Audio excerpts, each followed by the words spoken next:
যুক্তরাষ্ট্র, ইসরায়েল এবং ইরানের মধ্যে যুদ্ধ অব্যাহত থাকায় মধ্যপ্রাচ্যের কিছু রুটে বিমানের ফ্লাইট জুন মাস পর্যন্ত বাতিল করেছে ব্রিটিশ এয়ারওয়েজ।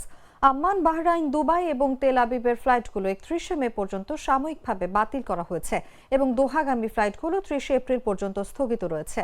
ব্রিটিশ এয়ারওয়েজের একজন মুখপাত্র জানিয়েছেন, মধ্যপ্রাচ্যের বর্তমান অনিশ্চিত পরিস্থিতি এবং আকাশপথের অস্থিরতার কারণে আমাদের গ্রাহকদের সুবিধার্থে আমরা এই অঞ্চলে আমাদের ফ্লাইটের চলাচলের সংখ্যা সাময়িকভাবে কমানোর সিদ্ধান্ত নিয়েছি এবং এই সময়সীমা আরও বাড়িয়েছি।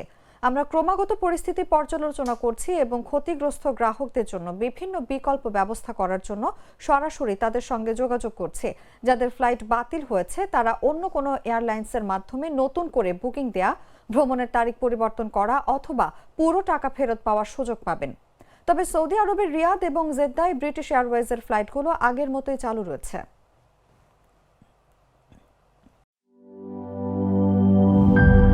গ্লিটারের টুইন লেমন ও অ্যান্টিব্যাকটেরিয়াল ফর্মুলা বাসনকে চকচকে জীবাণুমুক্ত করে আমাদের দেয় গ্লিটার গ্যারান্টি।